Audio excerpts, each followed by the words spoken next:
The governor pressed that a meaningful discussion on the potential path towards recovery with an intellectual community was important in seeking new alternatives and suggestions for policy frameworks. I'm optimistic because I believe that with the crisis is an opportunity.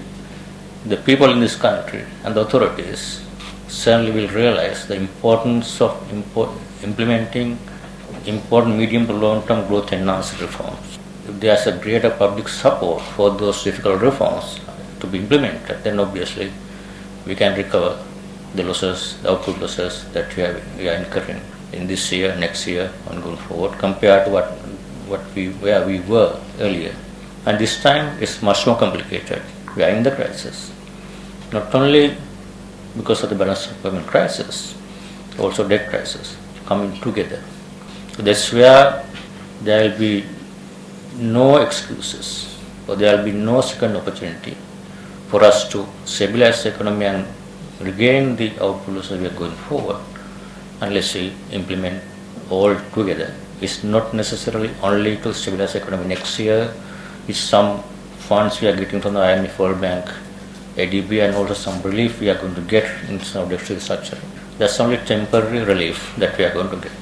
If you don't implement the more important reforms, growth enhancing and imbalances that we have seen several decades in this economy, then you will certainly be going back to same cycle, boom bust cycles. What I see now is obviously when you are trying to stabilize the economy in this kind of difficult situation, obviously this very, very painful process.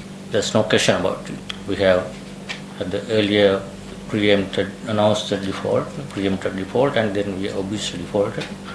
Part of the sovereign debt, restrictive defaults, and now we are in the process of debt restructuring, and also we are tightening monetary policy, very high interest rates, and now the tax package is quite more especially in this kind of situation. And I can understand the criticism coming from the public, and also a banking crisis. There are a lot of debate going on where the banks are in a difficult situation. Obviously, banks are in economic contracting, interest rates are high, exchange rate depreciating, bank balance sheet is getting weaker. But fortunately, we had a good banking system before the crisis. There are some buffers that can be utilized. Obviously, going forward, there will be some stresses.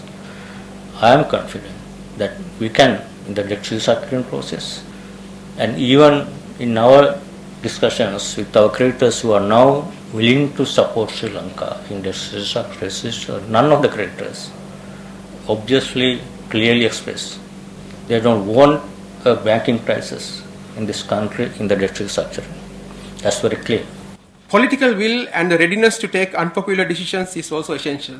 In the past, political considerations have often dominated the economic decisions to a significant extent, contributing to the unsustainable macroeconomic structure we find ourselves in today. Of course, when it comes to economic management, one could not totally ignore the political economic considerations. For Sri Lanka to emerge from this crisis, it requires economic priorities to take the foremost position, even if such measures are politically unpopular.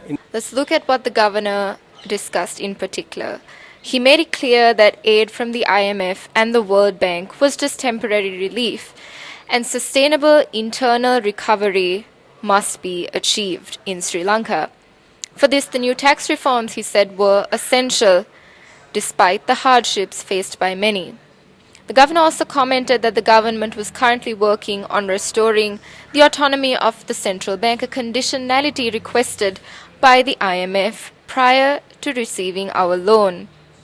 According to the IPS, economic growth will be set back by years, and the crisis will have protracted effects for the next 2 to 5 years.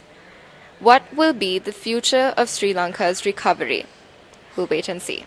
This is Shania for News First.